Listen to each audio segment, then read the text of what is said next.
Hello বন্ধুরা, তোমরা সবাই কেমন আছো? আমি আজকে নিয়ে আসলাম মাছের ডিমের পকোড়া।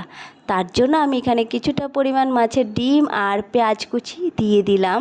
তারপর নিয়ে নিলাম আমি পেঁয়াজ, রসুন, আদা সবগুলোকে গ্রাইন্ড করে নিলাম।